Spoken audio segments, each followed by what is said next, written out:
அஸ்ஸலாமு அலைக்கும் வரஹ்மத்துல்லாஹி வபரகாத்துஹு. கண்ணியமிக்க எல்லாம் வல்ல ஏக இறைவனின் அடியார்களே, அன்பார்ந்த சகோதர சகோதரிகளே, பெரியவர்களே, தாய்மார்களே, அல்லாஹ்வுடைய பேரருளால் இந்த இரவு நேரத்தில் தினந்தோறும் இறை மார்க்கத்தை நாம் அறிந்து வருகிறோம். அதில் நரகத்திற்கு அஞ்சிக் கொள்ளுங்கள் என்னும் தலைப்பின் கீழ் தொடர்ச்சியாக பல தகவல்களை நாம் பார்க்க இருக்கிறோம். அதனுடைய துவக்கமாக நேற்றைய தினம் நரகத்தை பற்றி நபிகளார் நமக்கு எச்சரித்த செய்திகளை நாம் பார்த்தோம். இன்று ஆரம்பமாக நாம் பார்க்க இருக்கிறது நேத்தனுடைய அந்த தொடர்ச்சி. நபிஸல்லல்லாஹு அலைஹி வஸல்லம் அவர்கள் நமக்கு நரகத்தினுடைய அந்த தன்மையை நீங்கள் அறிந்தாலே அதற்காக பயப்படுவீர்கள் என்று சொன்ன செய்தி. அது புகாரி எனும் நூலில் 6469வது செய்தியில் பதிவு செய்யப்பட்டுள்ளது. அல்லாஹ் மனிதருக்கு தயாரித்திருக்கக்கூடிய அந்த நரகத்தை மனிதர்கள் பார்த்தார்கள் என்று சொன்னால் அவருடைய நிலைமை எப்படி இருக்கும் என்பதை விளக்கக்கூடிய செய்தி. வலவ் யஅலமுல் முஃமினூன், ஈமான் கொண்டவர்கள் இறைவனிடத்தில் இருக்கக்கூடிய தண்டனையை, நரகத்தினுடைய அந்த வேதனையை அறிவார்கள் என்று சொன்னால் லம் யஅமன் மினன் நார், அந்த நரகத்தில் இருந்து அவர்கள் பாதுகாப்பு பெறாமல் இருக்க மாட்டார்கள். பாதுகாப்பு பெற்றே ஆக வேண்டும் என்று அவர்கள் நினைப்பார்கள் என்று அல்லாஹ் சொல்லி காட்டுகிறார். நரகத்தை பார்த்துட்டா, அந்த நரகத்தினுடைய அந்த தண்டனையை அறிந்தால் நிச்சயமாக அதிலிருந்து நான் பாதுகாப்பு பெறணும், அதுக்கு போயிடவே கூடாது என்று மனிதர்கள் நினைப்பார்களாம். அந்த அளவுக்கு அந்த நரகத்தை கொடூரமாக அல்லாஹ் தயாரித்து வைத்திருக்கிறான் என்பதை இதிலிருந்து நாம் பார்க்கலாம். அந்த கொடூரம் எப்படி இருக்கும், நரகத்தை இறைவன் எப்படி தயாரித்து வைத்திருக்கிறான் என்பதை இனி ஒவ்வொன்றாக நாம் பார்ப்போம். அதில் ஆரம்பமாக குர்ஆனில் நரகத்திற்கு கூறப்பட்ட பெயர்கள். பொதுவாகவே நாம ஒன்றுக்கு ஒரு பெயரை சூட்டியிருப்போம். இது உலகத்தினுடைய இயல்பு. அல்லாஹ்வுடைய நியதியிலும் அப்படிதான். அல்லாஹ் தனக்கே பெயர் சூட்டி இருக்கிறான். அல்லாஹ் என்ற பெயர் இருக்கு. இன்னும் அது அல்லாத 99 பெயரை அல்லாஹ்வுடைய தூதர் நமக்கு வழிகாட்டுறாங்க. 99 பெயர் அல்லாஹ்விற்கு உண்டு. அதை நம்பிக்கையோடு உளமாற மரணமிட்டவர் சொர்க்கம் செல்வார். இன்னும் அதிகமான பெயர்களும் உண்டு. 99 என்பது சொர்க்கத்திற்கு சென்று நம்மளை சேர்க்கக்கூடிய வகையில உள்ள பேர். இதை அல்லாம இன்னும் நிறைய பெயர்களும் உண்டு. அப்ப அல்லாஹ்வுக்கு பெயர் இருக்கு. அல்லாஹ் படைத்த அனைத்திற்கும் பெயர் உண்டு. சொர்க்கத்திற்கும் பெயர் உண்டு, மனமைக்கும் பெயர் உண்டு. அது போல நரகத்திற்கும் பெயர் இருக்கிறது. அந்த பெயர்கள் தொடர்பாக குர்ஆனை நாம பார்க்கலாம். 42வது அத்தியாயம் 7வது வசனம். அது அல்லாஹ் சொல்லும்போது சஈர் என்று சொல்லி காட்டுகிறான். சஈர் என்றால் நரகம். நரகத்திற்கு சஈர் என்ற பெயர் இருக்கு. சில பேர் சொர்க்கத்தில் இருப்பாங்க, சில பேர் சஈர்ல இருப்பாங்க என்று அல்லாஹ் சொல்லி காட்டுகிறான். அதே போல 52வது அத்தியாயம். பொதுவா நெருப்புக்கு நார்ன்னு சொல்லுவாங்க. நார் என்றால் நெருப்பு. அது உலகத்தில் உள்ள நெருப்பையும் குறிக்கும், மறுமையில் உள்ள நரகத்தினுடைய நெருப்பையும் குறிக்கும். அல்லாஹ் இந்த வசனத்துல நாரி ஜஹன்னம் என்று சொல்லி காட்டுகிறான். நார்னா நெருப்பு, ஜஹன்னம் நரகம், நரகத்தினுடைய நெருப்பு. அப்ப ஜஹன்னம் என்பது ஒரு பெயர். சஈர் என்பது எப்படி பெயரோ அது போல ஜஹன்னம் என்பதும் நரகத்தினுடைய பெயர். அப்புறம் 54வது அத்தியாயம் 48வது வசனம். அதுல சக்கர் என்று சொல்லி காட்டுகிறான். இன்னும் இது அல்லாத மற்ற இடங்களையும் இந்த பெயர் பதிவு செய்யப்பட்டிருக்கு. நிறைய தொடர்ச்சியாக இந்த பெயர்கள் எல்லாம் வேற வேற இடங்களையும் பார்க்கலாம். 69 31ல ஜஹீம் என்று சொல்லி காட்டுகிறான். ஜஹீம் என்றால் அதுவும் நரகத்திற்குரிய பெயர் தான். அடுத்து 70 15ல லவ்வா, லவ்வா என்று சொல்லி காட்டுகிறான். அதுவும் நரகத்திற்குரிய ஒரு பெயர். 101வது அத்தியாயம் 9வது வசனத்துல ஹாவியா, ஹாவியா என்று அல்லாஹ் சொல்லி காட்டுகிறான். அதே போல 104வது அத்தியாயம் 4வது வசனத்தில் ஹுத்தமா. இதெல்லாம் நரகத்திற்கு அல்லாஹ் சொல்லக்கூடிய பெயர். அப்ப இவ்வளவு பெயர்களை அல்லாஹ் வர்ணிக்கிறான். இப்ப இந்த பெயர்கள்லாம் ஏன் தனித்தனியா சொல்லணும்னா ஒவ்வொன்றுக்கும் ஒவ்வொரு தன்மைகள் அல்லாஹ் சொல்லி காட்டுவாங்க. இந்த ஒவ்வொரு பேரும் நெருப்பு தான். ஆனா அந்த நெருப்பு எப்படிப்பட்ட நெருப்பு? அவங்களுடைய இதயங்களை அழைக்கக்கூடியது, பயங்கரமா இருக்கும், கொடூரமா இருக்கும். நெருப்பா இருந்தாலும் உஷ்ணத்தில் அதிகமான நெருப்பும் உண்டு, சாமானியமான நெருப்பும் உண்டு. இப்போ நம்ம தீக்குச்சியில பத்திர நெருப்புங்கிறது அதுவும் நெருப்பு தான். ஆனா அந்த நெருப்புக்கும் எரிமலையிலிருந்து வரக்கூடிய நெருப்புக்கும் வித்தியாசம் உண்டு. ரெண்டுக்கு வேறுபாடு இருக்கும். இப்ப கேஸ் அடுப்புலையும் நாம ஸ்லோவா வச்சா அந்த நெருப்பு ஒரு மாதிரியா இருக்கும், ஹை லெவல்ல வச்சா அந்த நெருப்பு ஒரு மாதிரியா இருக்கும். அது எல்லாமே நெருப்பு தான். நெருப்புன்னு சொல்லாம ஏன் அல்லாஹ் பல பெயர்களை பயன்படுத்துறான்னா ஒவ்வொன்றுக்கும் ஒவ்வொரு தன்மை உண்டு. நெருப்புலையே இப்ப நரகத்திலேயே எல்லாரும் ஒரே மாதிரி வேதனை அனுபவிக்க மாட்டாங்க. நரகத்துல படித்தரங்கள் இருக்கு. நரகத்திற்கென்று படித்தரங்கள். அதுல முதல் படித்தரம் ரொம்ப ஆழமாக இருக்கிற படித்தரத்துல வந்து நயவஞ்சர்கள் இருப்பாங்களாம். ஆனா மேல உள்ளவங்களுக்கு அது மாதிரியான வேதனை இருக்காது. இப்போ உதாரணத்துக்கு சூரியனுடைய வெப்பம், சூரியனுடைய வெப்பத்தை எப்படி சொல்றாங்கன்னா 5500 டிகிரி செல்சியஸ் இருக்கு மேல் பரப்புல. இதே சூரியனுடைய மைய பகுதியில் பாத்தீங்கன்னா 1.5 கோடி. சூரியன் தான் மேல் புறத்தில் உள்ள வெப்பத்தை பார்த்தா 5500 இருக்கு. ஆனா உட்பகுதியில மைய பகுதியில பார்த்தோம்னா 1 கோடி. அப்ப ரெண்டுக்குள்ள வித்தியாசத்தை பாருங்க. ஒரு பொருள்ல இருந்து வரக்கூடிய வெப்பத்தின் அளவு மாறுபடுது. அந்த மாதிரி நரகத்துல ஒவ்வொன்றுக்கும் நெருப்பு அல்லாஹ் வந்து வேறுபடுத்தி வச்சிருக்கிறான். படித்தரங்கள் சொர்க்கத்துல எப்படி 100 படித்தரங்கள் இருக்கோ அது போல இன்னும் பல படித்தரங்கள் இருக்கு. அது போல நரகத்திலையும் படித்தரங்கள் இருக்கு. அதுக்காக வேண்டி அல்லாஹ் வந்து ஒவ்வொன்றுக்கும் ஒவ்வொரு பெயரை பயன்படுத்த பார்க்கிறோம். இது நரகத்தினுடைய பெயர் தொடர்பாக வரக்கூடிய செய்தி. இப்போ நரகத்திற்கென்று வாசல்கள், அதுக்குள்ளாக நுழையணுமா இல்லையா, அதுக்குன்னு வாசல்கள். பெரும்பாலும் நம்ம நரகம் அப்படின்னா நமக்கு என்ன கற்பனை வரும்னா மேல இருந்து தூக்கி போட்டுருவோம். நம்ம நரகம்னாலே அப்படிதான் நினைச்சு வச்சிருப்போம், மேல இருந்து தூக்கி போடப்படுவோம் அப்படின்னு நினைச்சிருப்போம். ஆனா அப்படி கிடையாது. அது ஒரு வாசல். அது தூக்கியும் போடப்படலாம். அப்படி தூக்கி போட்டப்பட்டாலும் ஒரு வாசல் வழியா தூக்கி போடப்படுவாங்க. இப்படி ஒவ்வொரு வாசல் வழியாக தூக்கி போடப்படுவாங்க அல்லது உள்ள நுழைவிக்கப்படுவாங்க. அந்த வாசல்கள் தொடர்பாக அல்லாஹ் குர்ஆன்ல சொல்லும்போது 15வது அத்தியாயம் 44வது வசனம், அதுல அல்லாஹ் சொல்லி காட்டுகிறான், லஹா சபஅத்து அபுவாபின், அதற்கு 7 வாசல்கள் உண்டு. நரகத்திற்கு எத்தனை வாசல்கள்? 7 வாசல்கள் உண்டு. இப்ப இந்த வாசல்கள் சொர்க்கம் அதுக்கும் சொல்லப்படுது. சொர்க்கத்துக்கு எத்தனை வாசல்? சொர்க்கத்துக்கு எத்தனை வாசல்கள் உள்ளது? 8. நரகத்துக்கு 7. அப்ப நம்ம என்ன நினைச்சிடக்கூடாதுன்னா சொர்க்கத்துக்கு 8, அப்ப சொர்க்கத்துக்கு நிறைய பேர் போவாங்க போல, அதனால ஒரு எக்ஸ்ட்ரா இருக்கு, நரகத்துக்கு ஒண்ணு கம்மியா இருக்குன்னா நரகத்துக்கு கம்மியான ஆள் போவான்னு நினைச்சிடக்கூடாது. அல்லாஹ் நமக்கு என்ன சொல்றான்னா மனிதர்களில் அதிகமானவர்கள் நரகத்துக்காக படைத்திருக்கிறோம். பெரும்பான்மையான மக்கள் நரகத்துக்கு தான் போவாங்க. இன்னைக்கு நம்ம உலகளாவிய அளவிலே பார்க்கலாம், இறைவனை வணங்குபவர்களை விட இறைவனை வணங்காத மக்கள் தான் அதிகம். இறைவனை வணங்குபவர்கள் சொற்பமானவர்கள் தான். அது இன்றைய காலத்தில் அப்படி இருக்கும்போது சில நபிமார்கள் மார்க்க பிரச்சாரம் செஞ்சு ஒரு ஆளு கூட வராம வெறும் நபி மட்டும் வருவாங்களாம். அப்ப அந்த சமூகத்துல எல்லாருமே நரகவாசிகள். சில பேர் ஒரு ஆளோட 2 பேரோட வருவாங்க. அப்ப அதிகமான மக்கள் நரகத்துல தான் இருப்பாங்க. அப்ப இந்த 7, 8ங்கிறது அல்லாஹ் நாடி அளவுக்கு வச்சிருக்கானே தவிர நரகத்துக்கு கொஞ்சம் பேர் தான் போவாங்க அப்படிங்கிறதுக்காக வேண்டி இல்ல. நரகத்தில் தான் அதிகமான பேர் இருப்பார்கள் என்பதை அல்லாஹ் குர்ஆன்ல சொல்லி காட்டுறான். நபி அவர்கள் நமக்கு வழிகாட்டுறாங்க. அப்ப அந்த நரகத்துக்கு என்று 7 வாசல்கள் இருக்கும். ஆனா அதுல வந்து என்னென்ன பேருங்கிறது ரசூலுல்லாஹ் சொல்லல. சொர்க்கத்துக்கு சொல்றாங்க பாபு சலாத், பாபு சதகா, பாபு சியாம், ரய்யான், பாபுல் ஜிஹாத், இப்படின்னு 4 வாசலுக்கு பேர் சொல்றாங்க. இன்னும் 4 வாசலுக்கு பேர் சொல்லப்படல. ஆனா அது இருக்கு 4 வாசல், மொத்தம் 8 வாசல். இப்ப இந்த வாசலுக்கு வந்து எதுக்குமே என்ன செய்யப்படல, பேர் சொல்லப்படல. ஆனா பேர் சொல்லப்படாட்டியும் இந்த வசனத்துல அல்லாஹ் அடுத்து தொடர்ச்சியாக சொல்லி காட்டுகிறான், லி குல்லி பாபின் மின்ஹும் ஜுஸுன் மக்ஸூம், ஒவ்வொரு பிரிக்கப்பட்ட கூட்டத்தாரும் அது வழியாக போவாங்க. எல்லாரும் போறது கிடையாது. ஒவ்வொரு வாசல்ல என்ன செய்வானா ஒவ்வொரு ஆளும் எல்லாம் அனுப்புவான். அதுக்கு பிரிக்கப்பட்டவங்க இருக்கிறாங்க. இந்த வாசல் வழியா இந்த தண்டனைக்குரியவங்க போங்க, இந்த வாசல் வழியா இந்த குற்றவாளிகள் போங்க என்று சொல்லி ஒவ்வொருவருக்கும் அல்லாஹ் வந்து சில வாசல்களை பிரித்து வச்சு அப்படிதான் அல்லாஹ் உள்ள அனுப்புவான் என்பதை இந்த வசனத்தில் பார்க்கலாம். அடுத்ததாக இப்ப இந்த வாசல்ல உள்ள நுழைக்கப்படும் போது சும்மா நுழைக்கப்படாம அல்லாஹ் வந்து அங்க காவலாளிகளை வச்சிருப்பானா. ஏன்னா அவங்க தான் உள்ள, இப்ப சொர்க்கத்துக்கு அந்த மாதிரி காவலாளிகள் இருப்பாங்க. நல்லவங்களை வரவேற்கும் போது அழகான முறையில வாங்க, உங்களுக்கு சலாம் உண்டாகட்டும், சொர்க்கம் இருக்கு என்று வாழ்த்து சொல்லி அழைப்பாங்க. அது போல நரகத்துக்கும் காவலாளிகள் இருக்கிறாங்க. அதுல காவலாளிகள்ல பிரதானமா நாம பார்க்கும்போது மாலிக் என்று சொல்லக்கூடியவங்களை அல்லாஹ்வுடைய ஸல்லல்லாஹு அலைஹி வஸல்லம் சொல்லி காட்டுறாங்க. அதே போல குர்ஆன்லயும் அவங்களுடைய பேர் இடம்பெற்று இருக்கு, நரகத்துடைய காவலாளி. அப்ப இவங்க தான் வந்து பிரதானமான காவலாளி இருப்பாங்கன்னு நினைக்கிறேன் பிரதானமாக. இது இல்லாம நிறைய பேர் இருக்கிறாங்க. அதுல மாலிக் என்று சொல்லக்கூடியவர் ஒரு முறை ரசூலுல்லாஹ் வந்து மெஹ்ராஜ் பயண போகும்போது ஜெருசலம் பள்ளியில மஸ்ஜிதுல் அக்ஸால தொழுகும் போது, தொழுது முடிச்சதுக்கு அப்புறம் நிறைய பேரை அவங்களுக்கு அல்லாஹ் வந்து எடுத்து காட்டுறான். அதுல ஒரு ஆள் யாருன்னா மாலிக், அவங்க மாலிக் அலைஹிஸ்ஸலாம். ரசூலுல்லாஹ் சொல்றாங்க, ரசூலுல்லாஹ் போகும்போது அவங்களுக்கு டக்குன்னு ஒரு ஆள் சலாம் சொல்றாங்க. அப்ப ஜிப்ரீல் அலைஹிஸ்ஸலாம் அவங்க இவர் தான் நரகத்தின் காவலாளி மாலிக் அப்படின்னு அறிமுகப்படுத்துறாங்க. அப்ப அவங்க நரகத்தினுடைய காவலாளி என்பதை இதிலிருந்து புரிஞ்சுக்கலாம். இன்னும் சில வசனங்கள்லயும் ஹதீஸ்களையும் வந்திருக்கு. இது இல்லாம இன்னும் அந்த நரகத்தினுடைய காவலாளிகள் இருப்பாங்க, அவங்களுடைய தன்மை என்பதையும் அல்லாஹ் சொல்லி காட்டுகிறான்.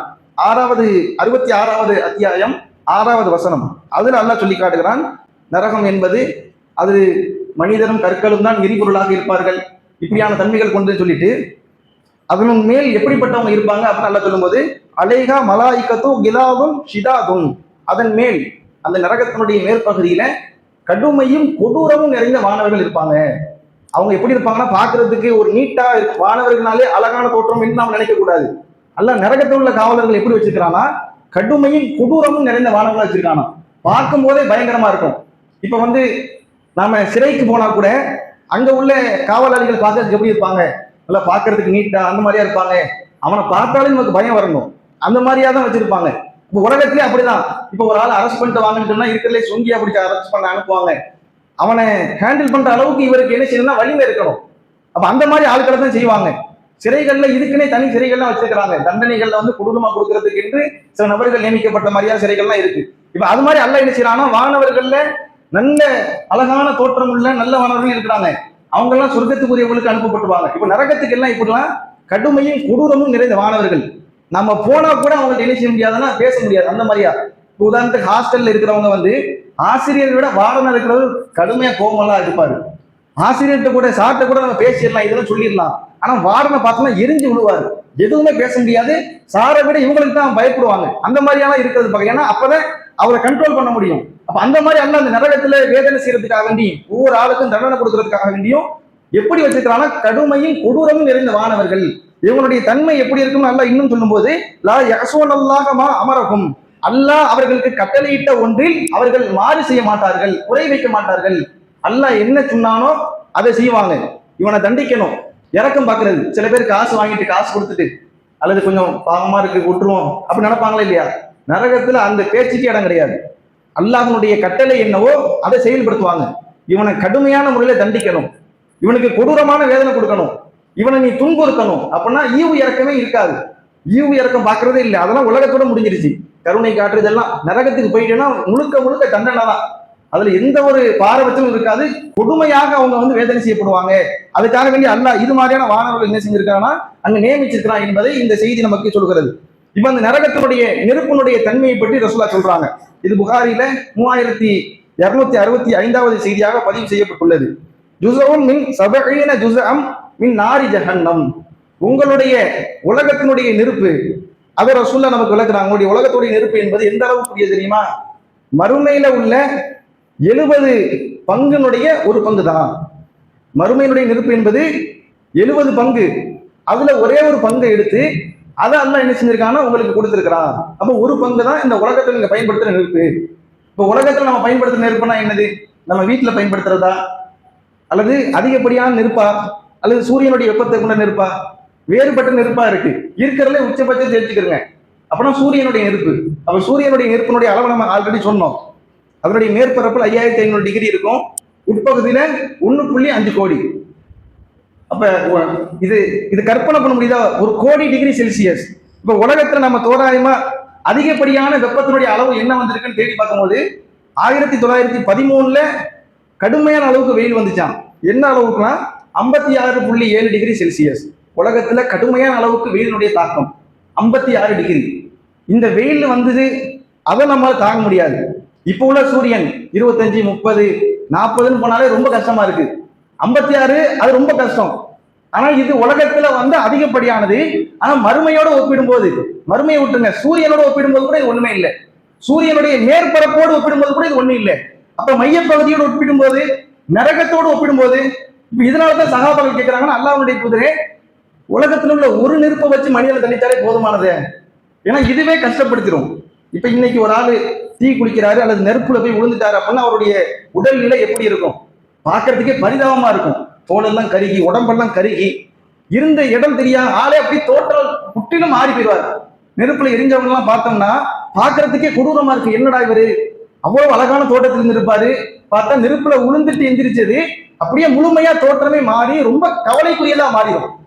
சஹாபாக்கள் கேட்கிறாங்க, அப்ப இந்த ஒரு நெருப்பை வச்சு உலகத்துல உள்ள ஒரு பகுதி இருக்கா இல்லையா, இதை வச்சு கஷ்டப்படுத்தினாலே ரொம்ப கஷ்டமா இருக்குமே, அப்புறம் இன்னும் 69 மடங்குன்னா அல்லாஹ் அப்படிதான் தண்டிப்பான். மறுமைனா சும்மாவா? இந்த உலகத்தில் அல்லாஹ் நமக்கு எவ்வளவு வாய்ப்புகளும் அருட்படைகளும் அள்ளி கொடுத்திருக்கிறான். அதையெல்லாம் வீணடிச்சு அல்லாஹ் மறந்து நன்றி செலுத்தாம இருந்து இப்படிலாம் இருந்தா எப்படி? அல்லாஹ் வந்து கண்டிப்பாக இந்த உலகத்தினுடைய ஒரு நெருப்பு இருக்கா இல்லையா, இதை விட 69 மடங்கு கூட வச்சு 70 மடங்கு அந்த நரகத்தினுடைய வேதனையை வைத்து உங்களை தண்டிப்பான், நம்மை தண்டிப்பான். அப்ப அவ்வளவு கொடூரமானதாக என்ன செய்யும்னா அந்த நெருப்பு இருக்கும் என்பதை இந்த செய்தியில நம்ம வந்து பார்க்க முடியுது. அப்ப நரகம்னா நம்ம சும்மா கடந்து பெறக்கூடாது, இப்பெல்லாம் செய்யக்கூடாது, இதெல்லாம் நரகம், இதெல்லாம் தண்டனைக்குரிய குற்றம்னா நரகம் தானே பார்த்துக்கிறோம் அப்படின்னு நம்ம போயிடக்கூடாது. அதனுடைய கொடூரம், அதனுடைய பயங்கரம் ரசூலுல்லாஹ் இதெல்லாம் கண்ணு முன்னாடி பார்த்துருக்கிறாங்க. இதை பார்த்தனாலதான் அவங்க பயப்படுறாங்க, என்னடா இவ்வளவு கொடூரமா இருக்கு, அதனாலதான் ரசூலுல்லாஹ் இதை எப்படி நமக்கு ஒரு உதாரணமா ஓமையை சொல்லி காட்டுறாங்கன்னா, எனக்கும் உங்களுக்கும் மத்தியில் இருக்கக்கூடிய ஒரு உதாரணம் என்பது ஒரு மனிதனுடைய உதாரணத்தை போன்று இருக்கு. அவர் ஒரு நெருப்பை மூட்டுகிறார், அதுல சில பூச்சிகள் அதெல்லாம் போய் உள்ள உழுகுது, அதை அவர் விரட்டி விரட்டி விடுறாரு. இந்த மாதிரி நான் என்ன செய்யறேன்னா, நீங்க நரக நெருப்புக்கு போயிடக்கூடாது, உங்களுடைய இடுப்பு வேட்டியை பிடிச்சி வச்சிருக்கிறேன், நரகத்துக்கு போயிடாதப்பா. என்ன சொல்ல பார்த்துருக்காங்க, அந்த கொடுமையை, பயங்கரத்தை, தண்டனையை எல்லாத்தையும் பார்த்துருக்காங்க. அது பார்த்தாங்கன்னா நேரடியா பார்க்கல, எடுத்து காட்டப்பட்டது. உண்மையா அதை விட கொடூரமா இருக்கும். எடுத்து காட்டப்படுறதே இப்படிலாம், அப்ப உண்மையாக அதை அனுபவிக்கும் போது உள்ள வேதனை எப்படி இருக்கும்? ரசூலுல்லாஹ் அந்த காட்சியை தான் பாக்குறாங்க, தண்டனையை அனுபவிக்கிற அந்த நிலைமை கிடையாது. காட்சியை பார்க்கறதே கொடூரமா. அதை பார்த்துட்டு அவங்க என்ன சொல்றாங்கன்னா, அவங்க இடுப்பு வேட்டியை பிடிச்சி வச்சுக்கிட்டு, வேணாம்ப்பா இப்படி போயிடாத, இப்படி செஞ்சிடாத, இதை பயந்துக்க என்று நான் உங்களை பிடிச்சி வச்சிருக்கிறேன். ஆனா நீங்க எல்லாரும் என் இடுப்பு வேட்டியை, நான் பிடிச்சி வச்சிருக்க அந்த இடுப்பு வேட்டியை என் கையை தட்டி விட்டுட்டு வேகமா ஓடி போய் நரகத்துல விழுவுறீங்க. அப்ப இதனாலதான் அல்லாஹ்வுடைய பயந்தாங்க. ஒவ்வொரு நேரத்திலையும் ஒரு முறை என்ன செய்யப்படுதுன்னா, சூரியனும் சந்திரனும் ஒன்றிணைக்கப்பட்டு கிரகணம் ஏற்படுது. ரசூலுல்லாஹ் உடனே என்ன செய்றாங்கன்னா, ஓடி வர்றாங்க. மறுமை நாள் வந்துருச்சோ பயம். ஏன்னா மறுமை நாள்ல சூரியனும் சந்திரனும் ஒன்றிணைக்கப்பட்டு அந்த கிரகணம் ஏற்படக்கூடிய நிகழ்வு ஏற்படும். ரசூலுல்லாஹ் உடனே ஓடி வந்து என்ன செய்றாங்கன்னா, பயந்து மறுமை நாள் வந்துருச்சோ, அந்த நிலை வந்துட்டா தாங்க முடியாதுன்னு பயந்து என்ன செய்றாங்கன்னா, மக்களுக்கு பொது அறிவிப்பு கொடுத்து கிரகண தொழுகை வைக்கிறாங்க. பொதுவான தொழுகை எப்படி வைக்கணும்? பின்னாடி வந்து முதியவங்க இருப்பாங்க, பெண்கள் இருப்பாங்க, சிறுவர்கள் இருப்பாங்க, எல்லாரும் கருத்துல கொள்ளுங்க, ரொம்ப சிரமத்தை கொடுத்துறாதீங்க, அவங்க நீங்க நீட்டமா தொழுகிறன்னு அவங்களுக்கு பாதிப்பு வந்துடக்கூடாது அப்படின்னு தான் ரசூலுல்லாஹ் சொல்றாங்க. ஆனா கிரகண தொழுகையில ரசூலுல்லாவே அதை பொருட்படுத்த மாட்டேங்கிறாங்க. தொழுகிறாங்க தொழுகிறாங்க தொழுகிறாங்க, நின்று தொழுது கொண்டே இருக்கிறாங்க. சில சஹாபிய பெண்மணிகள்லாம் பாக்குறாங்க, இதுக்கு மேல முடியாதுப்பா, அஸ்மா ரலியல்லாஹு அன்ஹான்னு நினைக்கிறேன், அபூபக்கர் ரலியல்லாஹு அன்ஹு அவங்களுடைய பிள்ளை, இதுக்கு மேல நம்மளால நின்று தொழுவ முடியாது, நம்ம என்ன உட்காந்துருமா அப்படின்னு இவங்க நினைக்கிறாங்க. ஆனா பக்கத்துல பார்த்தா ஒரு பெண்மணி உடல் பலகீனத்தால் ஊனமுற்று இருக்கிறாங்க, அவங்க நின்று தொழுதுட்டு இருக்கிறாங்க. அதை பார்த்தோம்னா அவங்களே தொழுகிறாங்களா, அப்ப நம்ம எப்படி உட்காரணும் அப்படின்னு இவங்க அதுக்கப்புறம் நின்று தொழுவ ஆரம்பிச்சாங்க. அந்த அளவுக்கு நீட்டி தொழுவாங்க, நீட்டி தொழுது கொண்டே இருப்பாங்க. ஒரு ருக்கு இல்ல, 2 ருக்கு, 2 சஜிதா கிடையாது, 4 சஜிதா. அதுவும் நார்மலா செய்யற மாதிரி இல்ல, ரொம்ப நீட்டி செய்வாங்க. நீட்டி செஞ்சுட்டு அதுக்கப்புறம் ரசூலுல்லாஹ் வந்து சொல்றாங்க, எனக்கு சொர்க்கம் நரகம் காட்டப்பட்டுச்சு, இது மாதிரியா ஒரு கொடூரத்தை என் வாழ்நாள் நான் பார்த்ததே கிடையாது, அவ்வளவு கொடூரமா பயங்கரமா இருக்கு அப்படின்னு மக்களுக்கு எச்சரிக்கை கொடுக்குறாங்க. அப்ப இந்த எச்சரிக்கையெல்லாம் நம்ம அலட்சியப்படுத்திடக்கூடாது. அல்லாஹ்வுடைய தூதர் அவங்க வந்து இந்த செய்தியெல்லாம் சொல்றாங்கன்னா, எப்படியாவது என் மக்கள் காப்பாற்றப்படணும், எப்படியாவது சொர்க்கத்துக்கு போகணும், நரகத்துக்கு போயிடக்கூடாது. நம்மளுக்கு என்ன சொல்லுவாங்க, லா இலாஹ இல்லல்லாஹ் இருந்துட்டாலே சொர்க்கம் தானே, தொழுதா என்ன தொழுவாட்டி என்ன, லா இலாஹ இல்லல்லாஹ் வந்துட்டா சொர்க்கம் நினைப்பாங்க. அந்த லா இலாஹ இல்லல்லாஹ் வச்சு சொர்க்கத்துக்கு போகலாம், ஆனா நரகத்துக்கு போகாம போக முடியுமா? அல்லாஹ்வுடைய ஸல்லல்லாஹு அலைஹி வஸல்லம் சொல்றாங்க, யாருடைய உள்ளத்தில் ஈமான் அணு அளவு இருக்குதோ ஒவ்வொரு அளவு சொல்லி அவங்க கடைசியில சொர்க்கத்துக்கு அனுப்பப்படுவாங்க. ஆனா அவங்க அனுப்பப்படும் போதும் நரகத்தினுடைய வேதனை அனுபவிச்சுட்டு தான் அனுப்பப்படுறாங்க. நரகத்திலிருந்து விடுவிக்கப்பட்டவர்கள் என்ற முத்திரையோட அனுப்பப்படுவாங்க. நரகத்தினுடைய வேதனையை ஒரு நாள் தாங்க முடியுமா, ஒரு நிமிஷம் தாங்க முடியுமா? அப்ப நாம வந்து நரகத்துக்கு போயிட்டு சொர்க்கத்துக்கு போயிடலாங்கிற எண்ணத்துக்கே வரக்கூடாது. அப்படி நாம நினைக்கிறோம்னா நம்ம அறியாமையில இருக்கோம். நரகத்தினுடைய வேதனையை ஒரு நாள் கூட தாங்க முடியாது, அவ்வளவு கொடூரமாக இருக்கும். அப்ப நாம நரகத்துக்கே போக கூடாதுங்கிற எண்ணத்துல வாழணும், போயிடவே கூடாது. அப்ப நரகத்துக்கே போயிடக்கூடாதுன்னா அப்ப நாம நம்ம வாழ்க்கையை எப்படி செயல்படுத்தணும்? ஒருவர் வந்து ஒரு அழகான ஒரு கவிதையை சொல்றாப்ல, இன்னைக்கு படுக்கையில் இருந்து தொழுகைக்கு எழுந்து வர விருப்பம் இல்லாத மனிதன் கபரிலிருந்து எழுப்பப்பட்டு சொர்க்கத்துக்கு போக வேண்டும் என்று ஆசைப்படுகிறான். இது அவர் சொல்ற கவிதை. படுக்கையில தூங்கிட்டு இருக்கிறான், எந்திரிச்சு தொழுகைக்கு போறதுக்கு இவனுக்கு விருப்பம் இல்லை. ஆனா இவன் வந்து கபர்ல தூங்கி எழுப்பப்பட்ட உடனே சொர்க்கத்துக்கு போய் ஆசைப்படுறான். எப்படி எப்படி போக முடியும்?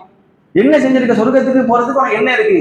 அப்ப நீ அங்க ஆசைப்படுறன்னா இங்க நீ செய்யணும், முடிஞ்ச அளவுக்கு இபாதத்து செய்யணும், இறைவன்கிட்ட மன்றாடி பிரார்த்திக்கணும்.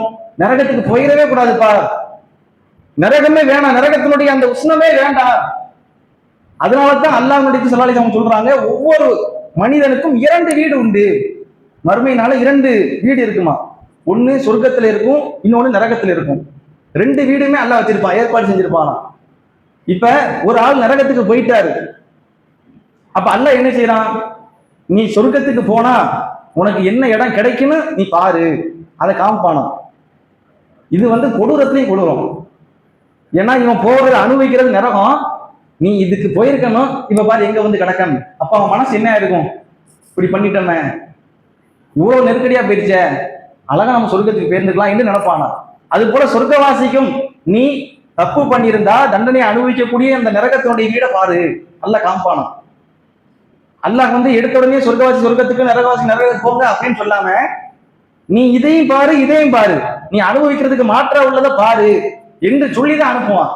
அப்ப அந்த கொடூரமான அந்த மறுமையுடைய நிகழ்வுகளை எப்பொழுது நம்ம நினைப்புல வச்சுக்கொண்டே இருக்கணும். ஏதாவது ஒரு தப்பு செய்யணும்னு நினைக்கிறோமா, அல்லது ஒரு நன்மை செய்யாம தயங்கி வைக்கிறோமா, தூங்கிட்டு இருக்கிறோம், தொழுகு நேரம் வந்துருச்சு, நரகத்தை டக்குன்னு யோசிச்சு பாருங்க, கீழே நமக்கு கீழே நெருப்பு இருக்கிற மாதிரி, நெருப்புல உறங்கிட்டு இருக்கிற மாதிரி, அப்படி நினைக்கும் போது மட்டும்தான் நாம தவறுல இருந்து திருந்த முடியும், இல்லைன்னா திருந்த முடியாது. அப்படியே போயிட்டே தான் இருப்போம், தொடர்ச்சியாக தவறு நம்மகிட்ட நீடித்து கொண்டே இருக்கும். அதுல இருந்து மாத்திரம்னா ஒரே வழி, அல்லாஹ் மீது கொண்ட அச்சம், நரகத்தின் மீது கொண்ட பயம். இதை யோசிக்கும் போது, இதை நினைச்சு பார்க்கும் போது தப்பு செய்யறதுக்கு மனசே வராது. அதனாலதான் அல்லாஹ் இதையெல்லாம் நமக்கு முன்னறிப்பா சொல்றான், இவ்வளவு கொடுமைகள் நரகம் இருக்கு, அதெல்லாம் பார்த்து இருந்துக்கிடுங்க என்று. அடுத்ததாக அந்த நரகத்தினுடைய ஆழம் தொடர்பாக, எவ்வளவு ஆழமாக இருக்கும் என்பது தொடர்பாக வரக்கூடிய செய்தி. ஒரு முறை நபி ஸல்லல்லாஹு அலைஹி வஸல்லம் அவங்களும் நபி தோழர்களும் இருக்கக்கூடிய நேரத்துல ஒரு சப்தம் கேட்குது. ரசூலுல்லாஹ் கேட்கிறாங்க, இது என்ன சப்தம்? சஹாபாக்கள் அல்லாஹ்வும் அல்லாஹ்வுடைய தூதரும் நன்கு அறிந்தவங்க, எங்களுக்கு தெரியல. இப்ப ரசூலுல்லாஹ் சொல்றாங்க, இது வந்து ஒரு 70 ஆண்டுகளுக்கு முன்பாக நரகத்தின் மேல்புறத்திலிருந்து போடப்பட்ட ஒரு கல், அது அதனுடைய கீழ்த்தளத்தை அடைவதற்கு இவ்வளவு ஆண்டுகள் ஆகிவிட்டது, அது பயணிச்சு போறது. இப்ப நாம இங்க இருந்து இப்போ ஒரு இப்படி பொருளை போட்டோம்னா இங்க கீழே வரதுக்கு எவ்வளவு நொடி ஆகும், எவ்வளவு நிமிடம் ஆகும்? இப்படி 70 வருஷம் அது பயணித்து போய் அதனுடைய ஆழப்பகுதியை அடையுதான். அப்ப மேல் பகுதிக்கும் கீழ்ப்பகுதிக்கும் உள்ள வெப்பத்தின் வேறுபாடு அதுல இருந்து தெரியுது. இப்ப சூரியன் இருக்குன்னா சூரியன் உட்பகுதி மையப்பகுதி ஒரு வேதனை சொன்னோம், மேல் பகுதி ஒரு வேதனை. அந்த மாதிரி நரகத்தினுடைய மேல் பகுதி ஒரு வேதனை, கீழ்ப்பகுதி வேதனை, அவ்வளவு ஆழமாக அந்த நரகம் இருக்கும் என்று இந்த செய்தியில பார்க்கலாம். இது வந்து முஸ்லிம் என்னும் நூலில் 5466வது செய்தியாக இடம்பெற்றிருக்கு. அப்ப இந்த மாதிரி அல்லாஹ் வந்து நரகத்தை கொடூரமாக தயாரித்து வைத்திருக்கிறான். இவ்வளவு அந்த நரகத்தினுடைய வேதனை இருக்கும்போது கொஞ்சம் ரெஸ்ட் எடுத்தா நல்லா இருக்கும்ல, நமக்கு அதான தோணும். கொஞ்சம் ரெஸ்ட் அடிங்க, பிரச்சனை இல்லை, கொஞ்சம் கேப் விட்டு அடிங்க. எப்படி ஒரே அடியா அடிச்சா என்ன, சோதனை வந்தா கொஞ்சம் இடைவெளி விட்டு வரணும், அப்படிதான் நினைப்போம். கொஞ்சமாச்சு இடைவெளி கொடுங்க, கொஞ்சம் ரெஸ்ட், கொஞ்ச நேரம். இப்ப நாம வந்து இந்த வசூலுக்கெல்லாம் போவோமா இல்லையா, அப்ப பாய் கொஞ்ச நேரம் உட்காந்துக்கிறோம், கொஞ்ச நேரம். அந்த மாதிரி எதா இருந்தாலும் அப்படித்தானே, கொஞ்சம் இடைவெளி விடுங்களேன். இப்ப பயான் பேசும்போதுமே தொடர்ச்சியா 2:30 மணிக்கு தொழுக, 2:30 மணி வரைக்கும் பயான் பேசணும், எங்களுக்கு ஆகுது. நீங்க பாட்டுல பேசுங்க, நாங்க தூங்கிடுவோம் அல்லது எங்கேயோ போயிடுவோம். அப்ப எதா இருந்தாலும் ஒரு இடைவெளி என்பது அவசியம். ஆனா நரகத்துல அந்த இடைவெளிக்கு இடம் கிடையாது, இடைவெளியே இருக்காதான். வேதனை வேதனை வேதனை வேதனை மட்டும்தான், இடைவெளியே கிடையாது. இடைவிடாத வேதனை அனுபவித்துக் கொண்டே இருக்கும். அதே போல சொர்க்கத்துல அங்க இன்பம் தான், நரகத்துல துன்பம். இப்ப சொர்க்கத்துல நம்ம நரகத்துல இருக்கும்போது கொஞ்சம் குளிர்ச்சி, ஒரு பானம், ஒரு சுவையான எதையாவது அனுபவிக்கலாமான்னு அதுவும் கிடையாது. சொர்க்கவாசிகளுக்கு நரகவாசிகள் மத்தியில உரையாடல்கள் நடக்கும், அதை சில வரக்கூடிய நாட்கள்ல பார்ப்போம். அப்போ வந்து என்ன செய்வாங்கன்னா, சொர்க்கவாசிகள்கிட்ட இவங்க கேட்பாங்களாம், எங்களுக்கு கொஞ்சோண்டு தண்ணி கொடுங்களேன், எங்க மேல தண்ணியை கொஞ்சம் ஊத்துங்களேன், எங்களுக்கு கொஞ்சோண்டு தண்ணி கொடுங்க. இதை அல்லாஹ் உங்களுக்கு இன்றைய தினம் ஹராமாக்கி விட்டான், தண்ணி எல்லாம் கொடுக்க மாட்டான், தண்ணியே கிடையாது, குளிர்ச்சி கிடையாது, இடைவெளி கிடையாது, எதுவுமே கிடையாது. தொடர்ந்து நரகத்தினுடைய வேதனை இருந்து கொண்டே இருக்கும். அதை பற்றி அல்லாஹ் குர்ஆன்ல சொல்லும் போது 78வது அத்தியாயம், 78வது அத்தியாயம் என்ன டக்குன்னு சொல்லணும், நேற்று படித்தோம், அந்நபா. அந்த வசனத்தினுடைய பேரையே மறக்கக்கூடாது, அந்நபா. அதுல அல்லாஹ் வந்து 24வது அத்தியாயத்துல 24வது வசனத்தை சொல்லி காட்டுகிறான், லா யதுகூன ஃபீஹா பர்தா வலா ஷராபா. அங்கே அவர்கள் வந்து எவ்வித குளிர்ச்சியையோ அதே போல சுவைமிக்க பானத்தை அவர்கள் பார்க்க மாட்டார்கள், அனுபவிக்க மாட்டார்கள், சுவைக்க மாட்டார்கள். குளிர்ச்சியும் இருக்காது, சுவைமிக்க பானம் இருக்காது. இப்ப அல்லாஹ் நரகத்துல வந்து சூட்டை மட்டும் வச்சுதான் தண்டிக்கிறான். நம்ம பார்க்கலாம், தண்டனை நெருப்பு வச்சியும் கொடுக்கலாம்ல, அதே போல குளிர வச்சியும் கொடுக்கலாம். ஆனா அல்லாஹ் குளிர்ச்சி விரும்பல. குளிர்ச்சி அப்படியே உறைஞ்சி போற மாதிரி, அதுவும் தண்டனை தானே. சில ஆளுகளுக்கு வந்து நார்மல் ஐஸ் தண்ணியில கை வைக்கிறதை விட நார்மல் தண்ணியில கை வைக்கிறதே முடியாது, சுடு தண்ணி தான் நமக்கு தேவைப்படுது. நார்மல் தண்ணியில கை வைக்கிறது இப்ப ஐஸ் தண்ணியா இருந்தா என்னத்துக்காகும். ஆனா அல்லாஹ் அதை தேர்ந்தெடுக்கவே இல்லை, உங்களுக்கு குளிர்ச்சிங்கிறது வேண்டாம், முழுக்க முழுக்க சூடு மட்டும்தான். நரகத்துல குளிர்ச்சிக்கு இடமே கிடையாது, சூடு மட்டும்தான் இருக்கும், சூட்டை தவிர வேற எதுவுமே இருக்காது. கொஞ்சம் கூட கூலிங்கு அதெல்லாம் எதிர்பார்க்கவே முடியாது. முழுக்க முழுக்க அங்க சூட்டினுடைய வேதனையாகத்தான் இருக்கும் என்பதை இந்த வசனம் சொல்லி காட்டுகிறது. அதே போல இந்த வசனத்தை இன்னும் அல்லாஹ் சொல்லும் போது இல்லா ஹமீமா வ கஸ்ஸாகா, அவர்கள் கொதிநீரையும் சீலையும் தான் அங்கு அவர்கள் சுவைப்பார்கள். அதுதான் இருக்கும், குளிர்ச்சி இருக்காது. கொதிநீர் கொதிக்க கொதிக்க இருக்கும். இப்ப சுட சுட தீ இருக்குன்னா குடிக்க முடியுமா? குடிக்க முடியாது. இந்த குடிநீரை தான் நாம வந்து குடிப்போம். குடிக்கிறது மட்டும் இல்லை, இது தலையில ஊத்தப்படும், அதுலதான் புரட்டி புரட்டி எடுக்கப்படுவோம். இப்படியான வேதனைகள்லாம் இருக்கும். கொதிநீர் அப்படியே கொதிக்க கொதிக்க இருக்குமா. ஆல்ரெடி நெருப்புங்கிறதே அதுவே ஒரு வேதனை தான். அது இல்லாம நமக்கு குடிக்கிறதுக்கு தண்ணீர் அல்லாஹ் கொடுப்பான், அதுவும் கொதிநீர்லயே இருக்குமா. இது மாதிரியாக இருக்கும் என்று அல்லாஹ் சொல்றதை பார்க்கிறோம். அது மட்டும் இல்லாம அந்த நரகத்தினுடைய வேதனையினுடைய தன்மை இன்னும் பல இடங்கள் அல்லாஹ் சொல்லும் போது 77:32 அந்த நரகம் எப்படி இருக்கும்னா மாளிகையை போன்று தீ, அந்த நரகத்தினுடைய தீ வந்து ஒரு பிரம்மாண்டமான மாளிகையை போன்று இருக்கும். சும்மா பொசுக்குன்னு போற மாதிரியே நெருப்பா இருக்காது. பார்க்கறதுக்கே கோர காட்சியாக பிரம்மாண்டமான மாளிகை போன்று பறந்து விரிந்து பெரிய அளவுக்கு நெருப்பாக இருக்கும். பார்க்கும் போதே அப்படியே உள்ளங்கள் பதறுமா. மாளிகை போன்ற நெருப்பு அங்கு இருக்கும். இன்னும் அதனுடைய தன்மை எப்படி இருக்கும் என்பதை 56:42 44 வரைக்கும் எல்லாம் சொல்லி காட்டுகிறான். பி சமூமி வ ஹமீம் வ தில்லிம் மீ யஹ்மூம் லா பாரிது வலா கரீம், அனல் காற்றும் கொதிநீரும் கருமையில் புகை நிழலும் தான் அங்கு அவர்களுக்கு உண்டு. அவங்க அங்க இருக்கும்போது எப்படி இருப்பாங்கன்னா அனல் காற்று. இப்ப இந்த நோன்பு டயத்துல நோன்பு கஞ்சி காய்ச்சுவாங்களா இல்லையா? அந்த நோன்பு கஞ்சி காய்ச்சும் போதே பக்கத்துல காய்ச்சறத பார்க்க போறதுக்கே அனல் அடிக்கும். இந்த பண்டாரிகள்லாம் இருக்காங்க, சமைக்கிறாங்கல்ல, அவங்களுக்கு தெரியும். வீட்டுல சமைக்கிறாமா அந்த இல்ல, பெரிய பெரிய சட்டி சட்டியா வச்சு சமைக்கிறாங்கல்ல, அந்த சமையலினுடைய உஷ்ணம் பக்கத்திலே போக முடியாது. அதனுடைய ஜுவாலையே நமக்கு வந்து பயங்கரமா இருக்குமா. அது மாதிரி நரகத்துல எப்படின்னா அந்த நெருப்புக்கு நம்ம போறதுக்கு முன்னாடி அந்த நெருப்பனுடைய ஜுவாலை அனல் காற்றே நமக்கு கொடூரமாக இருக்கும். அதே போல கருமையான புகை மூட்டம், இந்த நிழல்கள்ல தான் நாம இருப்போம் என்று அல்லாஹ் இந்த வசனம் சொல்லி காட்டுகிறான். அதே போல அதனுடைய சத்தம், நெருப்பு எரியும் போது ஒரு சத்தம் கேட்கமா இல்லையா, அதை பத்தியும் அல்லாஹ் வந்து சொல்லி காட்டுகிறான். பயங்கரமான அளவுக்கு அவங்க தொலை தூரத்தில் இருக்கும் போதே அதனுடைய சத்தத்தை அவர்கள் உணர்ந்து கொள்வார்கள். அப்ப இவ்வளவு விஷயங்கள் அல்லாஹ் நமக்கு சொல்றது என்னன்னா அந்த நரகத்தினுடைய கொடூரத்தை நீங்க கொஞ்சம் பாருங்க. இது 25வது அத்தியாயம் 12வது வசனம். அதுல அல்லாஹ் சொல்லி காட்டுகிறான். கடுமையான அளவுக்கு அதனுடைய ஜுவாலை இருக்கும். நீங்க ரொம்ப தூரத்துல இருப்பீங்க, எங்கேயோ இருப்பீங்க, ஆனா அதுவே உங்களுக்கு தாங்க முடியாது. அந்த நெருப்பினுடைய கொடூரத்தை நீங்க அங்கேயே அனுபவிப்பீங்க. இப்ப சூரியன் எங்க இருக்கு, எவ்வளவோ கிலோமீட்டருக்கு அப்பால் இருக்கு, ஆனா இங்க அதனுடைய தாக்கத்தை அனுபவிக்கிறோம். இதை ரசூலை எப்படி வர்ணிக்கிறாங்க தெரியுமா? இது வந்து நரகத்தினுடைய ஒரு மூச்சு காற்று போல.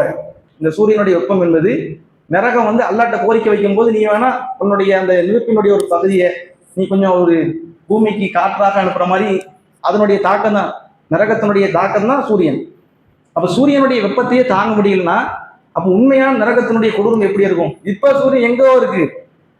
அப்போ அவ்வளவு கொடுமை நிறைந்ததாக அந்த நரகம் இருக்கும் என்பதை அல்லாஹ் சொல்லி காட்டுகிறான்.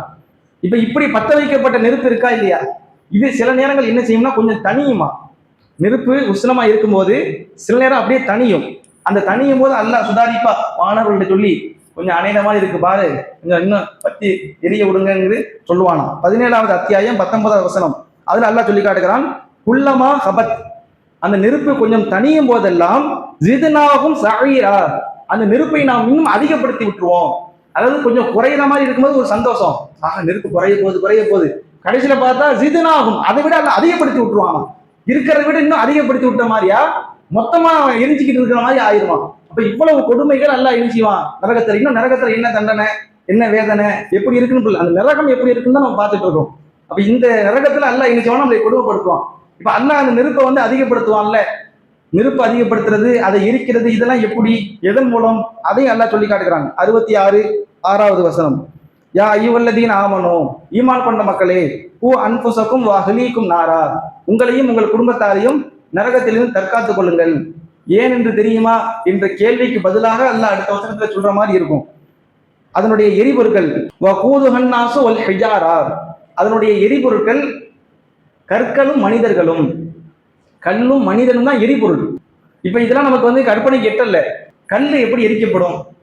இப்ப கல்லை வந்து சூட்டுல உடைக்க முடியுமே தவிர எரிய வைக்க முடியாது. கல் எரியுமா? கல் எரியாது. கல்ல நம்ம நெருப்பு பத்தி வச்சோம்னா அது இந்த நெருப்புக்கு தாங்க, இந்த நெருப்பு அதை எரிக்காது. அப்படியே ரொம்ப உஷ்ணத்தை போட்டாலும் கல் உடையதான் செய்யும், அது எரியுமான எரியாது. ஆனா நரகத்தினுடைய நெருப்பு இதை விட அதிகம் தானே. அது என்ன செய்யும்னா நெருப்பு எரியறதுக்கு அல்ல பயன்படுத்துறது விறகு கட்டையே கிடையாது, பேப்பரோ அது மாதிரி இல்லை. கேஸ் மாதிரி எல்லாம் இல்லை. மனிதர்களை தூக்கி போட்டு, கற்களை தூக்கி போட்டு அதிகப்படுத்துவானாம். நெருப்பு எரிக்கிறதுக்கு கல்லு தான், கல்லு தான் எரிபொருள். கல்லை வச்சு எல்லாம் எரிப்பானாம். அப்போ ஒரு கல்லே எரியுது அப்படின்னா நம்ம கல்லையும் நம்ம எல்லாம் ஒப்பிட்டு சொல்றான். கல்லு நம்மளும் ஒன்னா, கல்லை தூக்கி மண்டையில போடணும்னா மண்டை உடஞ்சு போயிடும். கல்லுனுடைய அந்த ஸ்ட்ராங் வலிமை நம்முடைய வலிமை ஒன்னா. ஆனா அந்த கல்லை எரிக்கிறத வச்சு எல்லாம் நம்ம எரிக்கிறான்னா ரெண்டும் ஒப்பிட்டு பாருங்க. கல்லு நம்ம சரிசமம் கிடையாது. ஆனா அல்லாஹ் ரெண்டையும் சரிசமமாக நரகத்துல போட்டு எரிபொருளாக பயன்படுத்தும் போது கல்லுக்கு இந்த நிலைமைனா அப்ப நமக்கு என்ன ஆகுறது? கொடூரத்திலும் கொடூரமாக இருக்கும். அப்ப இவ்வளவு செய்திகள் நாம கேட்டோம், கடந்து போனோம் என்று இல்லாம ஒவ்வொன்றையும் உட்கார்ந்து நம்ம அதுக்கு தான் ஒவ்வொன்றுக்கும் நம்பரோட நீங்க எடுத்து பார்க்கணும், படிக்கணும். அதை நம்ம சொல்லும் போது ஒரு இது இருக்கும். ஆனா அதை படிக்கும் போது நமக்கு என்ன செய்யும்னா, அதை எடுத்து படிக்கும் போது தான் உணரும். தனியா இருக்கும் போதோ அல்லது ஏதோ ஒரு நேரத்துல அதை எடுத்து படிக்கும் போது அது பயம், உள்ளத்துல பயத்தையும் அச்சத்தையும் அந்த கொடூரத்தையும் நமக்கு கண்முன்ன காட்சிப்படுத்துற மாதிரி இருக்கும். அப்ப இந்த செய்திகளை எல்லாம் நாம மனசுல ஆழமா பதிய வச்சு, நரகம்ங்கிறது சாதாரணமானது இல்லை. அங்க நாம சும்மாலாம் போய் தண்டனை அனுபவிச்சுட்டு சொர்க்கத்துக்கு போயெல்லாம் நினைக்க முடியாது. அது கொடூரமானது, பயங்கரமானது, தாங்க முடியாதது, மனிதனை முழுமையாக நாசம் செய்யக்கூடியது, அவனுடைய வாழ்க்கையை ஒட்டுமொத்தமாக புரட்டிப்படக்கூடியது, இன்பத்திற்கு முற்றுப்புள்ளி வைக்கக்கூடியது என்பதை இவையெல்லாம் நமக்கு மிக தெளிவாக சொல்லி காட்டுகிறது. எனவே அந்த நரகத்தை அச்சமில்லாமல் இருந்து விடாமல், அந்த நரகத்திற்கு அஞ்சி அதற்காக அல்லாஹ்விடத்தில் அதிகமாக பாவ மன்னிப்பு தேடி பிரார்த்தனை செஞ்சு நரகத்திற்கு போகிவிடவே கூடாது என்ற ஒரு எண்ணத்தில் நாம் நம் வாழ்வை செயல்படுத்தி நல்ல மக்களாக இருக்க வேண்டும். இன்ஷா அல்லாஹ், அல்லாஹ் அதற்கு நமக்கு அருள் புரிவானாக என்று கூறி இந்த உரையை முடித்துக் கொள்கிறேன். அஸ்ஸலாமு அலைக்கும் வரஹ்மத்துல்லாஹி வபரகாத்துஹு.